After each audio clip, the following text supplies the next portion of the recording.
Ruins के area के नीचे जहां पर एक ओपन एरिया रहता है स्कूल के पीछे, जहां पर 4-5 घर होते हैं, ऐसे सर्कल्स मोस्टली वहां पर जाते हैं। और ऐसे मौके पर अल्फा 7 को एक ओपन एरिया मिलेगा मूव करने के लिए। चल रहे एग्जैक्टली इसी के बारे में आपने बात करी। एंड आई शॉट्स अभी हल्का सा मूवमेंट करके पीछे आ चुके हैं। एंड एक बेहतरीन मूवमेंट मैं इसको बोलना चाहूंगा, जस्ट फॉर वन रीजन, देखिए इनके पास एयूजी मतलब एयर ड्रॉप तो खैर लूटा, लेवल 3 हेलमेट वेस्ट भी आ चुका है एंड अल्फा 7 फंस चुकी है। इन वन फैक्ट अल्फा 7 के प्लेयर्स यहां पर आए थे just to take down Team Secret आगे वाले घर में, लेकिन आई शॉट जो पीछे मूव नहीं किया है, अगला ग्रेनेड यहां पर जरूर फिनिश ऑफ करने के लिए वो कर सकते हैं, बट एक ग्रेनेड भी हल्का सा पीछे गया, स्मोक्स आगे किए जा रहे हैं। देखते हैं क्या ये ग्रेनेड इतना पड़ेगा, नहीं ये ग्रेनेड उतना डैमेज अभी नहीं दे पाया, लेकिन कॉर्डलेस के सामने ओल्ड बॉय पहुंच चुके हैं। इनको बाकी प्लेयर्स को देखना पड़ेगा। अब जोल को देखिए, जोल को टेक डाउन किया जा सकता है, that happens, but the backup has arrived from now.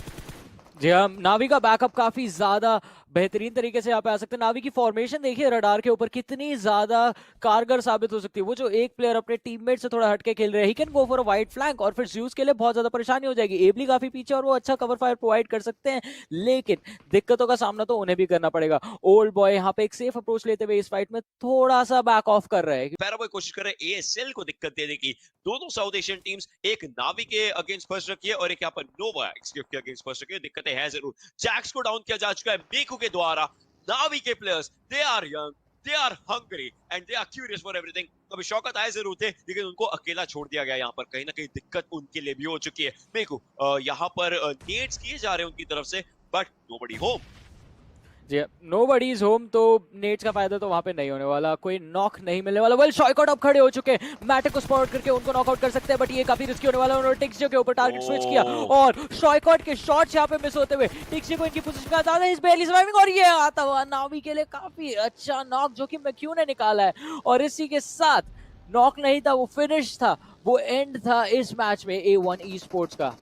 Maybe this was the game that Navi needed to come back. Circle Pochinki में जाता हुआ, और पोचिंकी के बेताज बादशाह में पता है कि आरआरक्यू है, तो वो उस जगह को वापस से होल्ड करना चाहेंगे। पोचिंकी के अंदर पोटेंशियल हील बैटल भी देखने को मिल सकता है अगर 2-3 घरों के आसपास फाइनल जोन बनता है। खैर वो बात की चीज रहेगी। यहाँ पर टीम सीक्रेट के प्लेयर्स वापस से अल्फा 7 के साथ वो फाइट ले रहे हैं जो उन्होंने शुरुआत करी थी। एरोवुल्फ के दिक्कत हो चुकी है, पॉइंट्स के सोल के वहां पर फाइट ले रहे थे। जोल गिर करके हो चुके हैं अभी के लिए नॉक। उनको जरूर रिवाइवल मिल जाना चाहिए सही मौके पर, बट ये फाइट अभी भी उस एक अलग स्टांस पर है। मीनवाइल बीटीआर के सक्सी को डाउन किया जाएगा गोंजो के ग्रेनेड के द्वारा। बीटीआर के प्लेयर्स के लिए मुश्किलें हो चुकी हैं ऑलरेडी, बट व्हाइट के ऊपर भी ग्रेनेड जाता है। थ्रोएबल्स का आदान प्रदान, rising the rising sun for the team काफी बेहतरीन तरीके से यहाँ पर कवर देने की कोशिश कर रहे हैं, लेकिन माइक्रोबॉय की एचपी बहुत कम कर दी गई है। सक्सी को भी पीछे आना पड़ेगा। राइसन इज लास्ट वन सर्वाइविंग। उनको कहीं ना कहीं कुछ भी करना पड़ेगा इस मौके पर। उनको बैकअप चाहिए जो लक्ष्य है। एकदम से राइसन यहाँ पर फिनिश करने की कोशिश, एक प्ले को डाउन कर दिया, फिनिश भी करने की एक गाड़ी जाती है उनके ऊपर से, लेकिन वो अभी भी बचे हुए। How is this man surviving? Not इनफॉर राइसन गोस ऑन। लक्ष्य बहुत पीछे है। इस जगह पर राइसन अकेले बचे थे, बट लक्ष्य जो पीछे, अब उनकी कमी खलेगी बीटीआर के बाकी प्लेयर्स को। उनकी कमी खलने तो वाली है। और लक्सी ने एक चीज काफी अच्छी करी थी, उन्होंने जूही की एचपी बहुत ज्यादा कम कर दी थी। इस चीज का फायदा अब कोनिना पावर उठा सकती है। कोरपा यहाँ पे अग्रेसिव होने की कोशिश करते हुए, कोनिना पावर के दो प्लेयर्स उनके बिल्कुल सामने, फ्रोजन और गोंजो। क्या ये फाइट इनिशिएट करी जाएगी? कोरपा अभी भी यूटिलिटी के साथ कोशिश कर रही है कोनिना पावर के प्लेयर्स को चिप डाउन कर सके या एक नॉक अपनी टीम के लिए निकाल सके। ये सिचुएशन पावर ट्रिपल एट के लिए बहुत ही ज्यादा खराब है। जमीन के अंदर ये जो डिप है, ये उनका सारा कवर है। यहां से बाहर निकले तो बहुत बहुत ज्यादा बुरे रिजल्ट्स उनको देखने पड़ेंगे, लेकिन फिलहाल ये देखिए रेक्स का ध्यान कहीं और ही है और माफियोसो ठीक इनके बगल में ही है।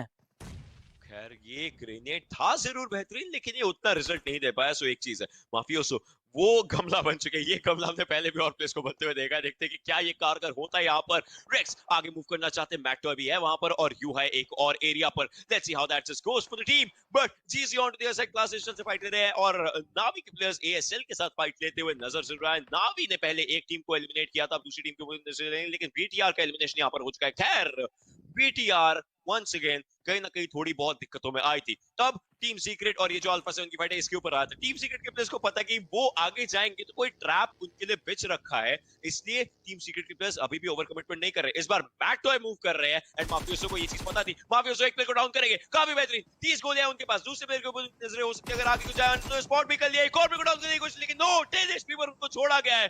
अब अल्फा 7 के players now the fights have started और जो जिसको स्पॉट करेगा अगर आपकी टीम का नहीं है तो आप जरूर उनको फिनिश ऑफ करना चाहेंगे और यहाँ पर किल्स कहीं ना कहीं अल्फा 7 अपने फेवर में निकालना चाहेंगे। टीम सीक्रेट के सारे प्लेयर्स 2 प्लेयर्स आगे चले गए थे, सारी टीम यहाँ पर अलग अलग हो चुकी थी और उसका नुकसान टीम सीक्रेट को हो गया कहीं ना कहीं। जी हाँ, टीम सीक्रेट को नुकसान तो हो चुका है और ये एक परफेक्ट टाइमिंग वाला मोमेंट था जब अल्फा 7 के माफियोसों ने इंतजार किया, उन्होंने मौके का इंतजार किया और जब उन्हें मौका मिला he grabbed it quite nicely. But अब ये सवाल आता है कि क्या आई शॉट्स अपनी टीम को इस मुसीबत से बाहर निकाल सकते हैं अपने टीममेट मैटॉय के साथ मिलके। ये जो एंट्रेंस का कवर है बस यही इनके पास है। अल्फा 7 के प्लेयर्स को देखिए, वो मूव करने की कोशिश कर रहे हैं राइट हैंड साइड से, लेकिन वो एंट्री उनको क्या मिलने वाली है, वो एक बहुत ही रिस्की पीक होने वाला है। लेकिन चलिए अब वापस से इस फाइट के ऊपर आते हैं। कुनीना पावर वर्सेस पावर 888। जूई एक बारी फिर से हील कर चुके हैं और अब ये फाइट जो है ये बहुत बहुत ज्यादा रिस्की होने वाली है। एक नॉक आता हुआ एक्सर का जो कि 2 स्टॉप से निकाला है। एचपी ट्रेड कर ली गई थी लेकिन एचपी ट्रेड करी थी, नॉक ट्रेड वहां पे नहीं होता। कोरपाई फिर से हील करके अपनी टीममेट्स का साथ देने के लिए तैयार है। नेड के बाद नेड फेंके जा रहे हैं कुनीना पावर के प्लेयर्स के ऊपर। फ्रोजन एक्सर को रिवाइव देने में सक्सेसफुल हो जाते हैं लेकिन एक बार फिर से एक्सर को नॉक कर दिया जाएगा।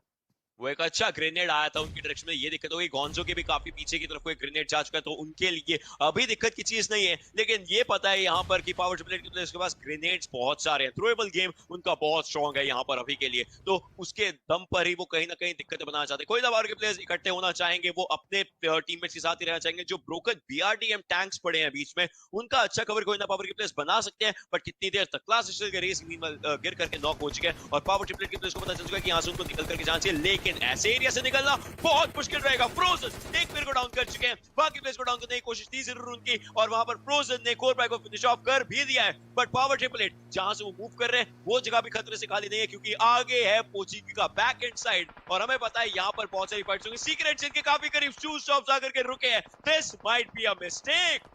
ये एक बहुत बड़ी गलती होने वाली है। 2 स्टॉप्स बिल्कुल उस डिप में जाके रुके और ये आता हुआ नॉक कॉस्मोस की तरफ से। अब बस एक नेड और फिनिश हो जाएंगे। वेल नेड कर दिया है जीजेड ने और ये बहुत बहुत ज्यादा बुरी तरह डिसीजन जो है वो बैकफायर हुआ। उसके बाद एक बार या वो नहीं खत्म हो चुके हैं वो। उसके बाद मोलोटोव भी आप देख सकते हैं वहां पर गिर दिया था उन्होंने, just for the safe side. I don't know why. Better safe than sorry. Probably that's one thing. But खैर अल्फा 7 के प्लेयर्स, अब अल्फा 7 के लिए दिक्कत ये है कि उनको पोचिंगी के अंदर अभी भी एंट्री मार दी है और वो प्लेयर्स अभी पीछे हैं और नावी के प्लेयर्स उधर अपनी नजरें टिका करके बैठे हुए। उनको देखना पड़ेगा किस तरीके से फाइट ले। लेकिन 5वां जोन जॉनी, 5वां जोन और डैमेज काफी ज्यादा। हमें पता है कि इसके अंदर प्लेयर्स गोलियों से उतना नहीं जितना सर्कल से कहीं ना कहीं दुखी होते हैं, तो देखना तो पड़ेगा कि रोटेशन दे पाए टीम्स अभी। वेल रोटेशन दे पाएंगे लेकिन ये जो सर्कल मूव करे जा रहा है ये अब और ज्यादा प्रेशर डालने वाला है टीम्स के ऊपर एक दूसरे से लड़ने का। और पोचिंकी के बादशाह जो हैं वो अभी तक यहाँ पे मौजूद है। बिल्कुल आर क्यू उन वो जो एक आप बोल सकते हैं 8 पैक रहता है वहां पर है वो पोचिंकी के एरिया में एंड वो वहीं पर रुकना चाहेंगे अपने लिए। उनके पीछे जो 6 पैक का एरिया रहता है वहां पर बाकी और स्क्वाड्स आ सकते हैं क्योंकि वो एरिया ओपन है अभी के लिए। मीनवेल जूस के प्लेयर्स पीछे की तरफ को है जरूर और उनके पीछे 4 AM का स्क्वाड है। पावर ट्रिपल एट का एलिमिनेशन यहाँ पर हो जाएगा। हमारे पास 11 टीम है और 35 लोग जीवित हैं 10 टीमों के साथ, क्योंकि एक और टीम हमें बाय बाय बोलेगी, that's the team secret. But NAVI के प्लेयर्स अगले हो सकते हैं क्योंकि दिक्कतें उनके लिए हो रही है, बट नावी के प्लेयर्स वो हर जगह से फाइट अपनी बनाने की कोशिश कर रहे हैं। कहीं ना कहीं एक तरफ अल्फा 7 है, दूसरी स्क्वाड्स भी थी, बट नावी के प्लेयर्स बिल्कुल भी अनपेस है। यहाँ पर अनपेस नहीं है, वो फाइट्स लेना चाहते हैं, वो फाइट्स को अपना बताना चाहते हैं। वहां पर मैटिक ने नॉक निकाल दिया है, अगला नॉक भी यहाँ पर आ जरूर सकता है। कोशिश काफी अच्छी तरीके से जा रही है बट टिक्सी को थोड़ी देर के लिए प्रोन होना पड़ेगा क्योंकि फर्स्ट एड लगाना इंपॉर्टेंट।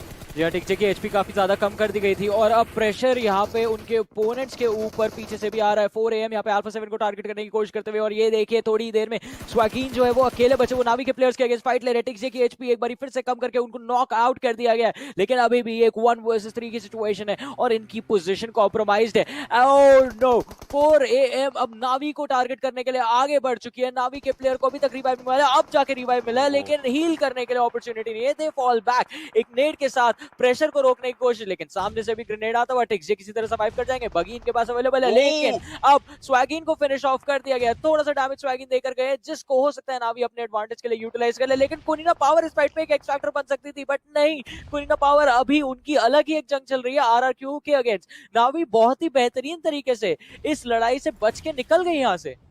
बिल्कुल, और अब 4 AM के लिए दिक्कत ये बन चुकी है कि ये टीम सर्कल के पहले अंदर थी। अब जब यहाँ पर रश करना है तो सर्कल के बाहर हो गए। अब वापस वो एरिया तो होल्ड नहीं कर सकते, तो इनको आगे जाना पड़ेगा नावी से फाइट लेने के लिए, जो कहीं ना कहीं दिक्कत वाली चीज बन सकती है, क्योंकि आप देखिए सुक आगे जा रहे हैं लेकिन स्वान को दिक्कत दी जा रही है यहाँ पर मीकू के द्वारा। कहीं ना कहीं ये फाइट बेहतरीन देखने को मिल सकती है। नावी के players they are determined to stop 4 AM, but 4 AM अपने आप को आगे लेकर के जाना चाहेंगे। ये 2-2 का स्प्लिट है यहाँ पर नावी के प्लेयर्स का, और 4 AM के 2 प्लेयर्स आगे 2 प्लेयर्स पीछे हैं, जो अच्छा कवर यहाँ पर दे सकते हैं। But on to the other side और भी सारी फाइट्स हो रही हैं, बट हसाकी डाउन करने की कोशिश कर रहे थे नावी के एक प्लेयर को, अभी के लिए नहीं हो पाया। लेकिन टिक्सी जो है, टिक्सी को बैकस्टैप किया जा सकता है हसाकी के द्वारा, बट क्या वो ये चीज जानते हैं? अभी भी थ्रोबल्स किए जा रहे हैं। मीकू जस्ट एक एरिया पर लेटे हुए, मीकू यहाँ पर कहीं ना कहीं एक अच्छा फैक्टर बन सकते हैं। टिक्सी ने एक प्लेयर को डाउन किया, दूसरे को डाउन करने की कोशिश, लेकिन वो चीज नहीं हो पाई। यहाँ पर कहीं ना कहीं 4 AM के स्वान आते हैं, टिक्सी को डाउन करते हैं। सुक पीछे से कोई ना पावर को रोकने की बेहतरीन कोशिश, एक प्लेयर को डाउन किया है। स्वान की एचपी बहुत कम है, उनको डाउन किया जाएगा इस पूरी फाइट के अंदर। अब जाकर के सुक क्या दूसरे प्लेयर को स्पॉट कर पाएंगे? पहले अपना किल कंफर्म करेंगे, खुद को सेफ साइड रखने की कोशिश 4 AM के सुक की तरफ से आ रही है, जिन्हें को भी यहाँ पर फिनिश ऑफ किया जाएगा। मीकू को वो किल मिलता है, चौथा किल उस इकलौते प्लेयर का। 12 किल्स है नावी के पास। 12 किल्स नावी ऑलरेडी अपने लिए कंप्लीट कर चुकी है, और ये 9 टीम्स अभी भी बाकी है। नावी के लिए बस एक ही चीज की दिक्कत हो सकती है कि 4 AM ने उनके ऊपर बहुत ज्यादा प्रेशर बना रखा है, लेकिन 4 AM को वो इतना परेशान कर चुके थे कि 4 AM डिस्ट्रैक्शंस के चलते वहां पे पिक ऑफ होती चली गई। बस एक ही प्लेयर वहां पे बचे हैं। नावी के पास सर्कल का एक बहुत ही अच्छा एज है, जहां से अगर उन्होंने 4 AM को खत्म कर दिया ओशन, तो उनकी सारी लड़ाइयां, आने वाली सारी लड़ाइयां ठीक उनके सामने है। लेकिन ये देखिए, ये क्या ओल्ड बॉय को नॉक करके फिनिश करते हुए सुक, बदला अभी लेना बाकी है।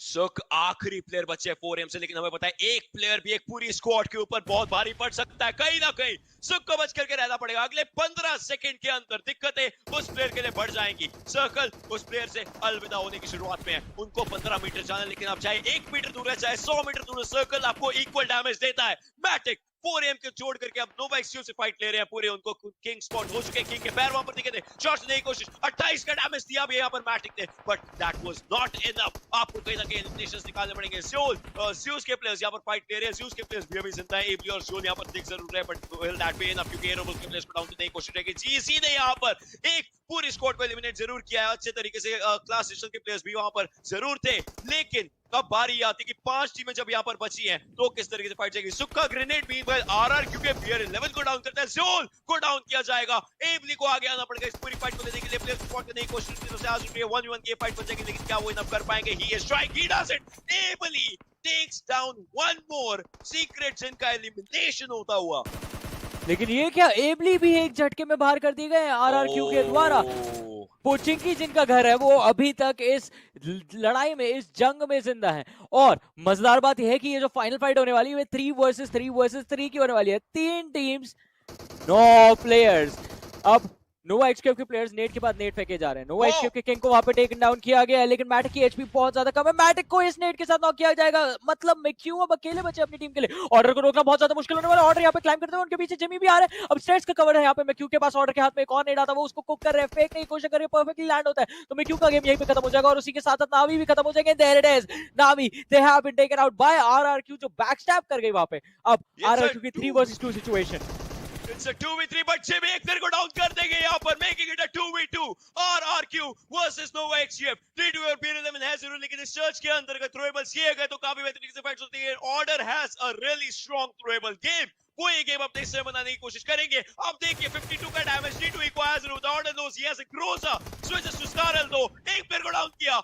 RRQ के लिए मुश्किलें बन चुकी है। BR11 वहां पर है, बट Nova XQF उनको ये गेम अपना बनाना है। It's a 1v2, somehow BR11 still survives। Poaching की उनका एरिया होता है, बट पोचिंग के हल्का सा बाहर जाएंगे तो नोवा एक्सक्यूएफ अपना राज वहां पर करना चाहती है। कोशिश रहेगी जिमी और ऑर्डर की ये फाइट बनाने की। BR11 को स्पॉट किया जा चुका है, बट ये 1v1 की फाइट नहीं हो पाएगी। There it is, RRQ stands second and Super Nova XQF has a blast in this game। Well blast इन्होंने बहुत ही ज्यादा बेहतरीन कमबैक करके यहाँ पे दिखाया, लेकिन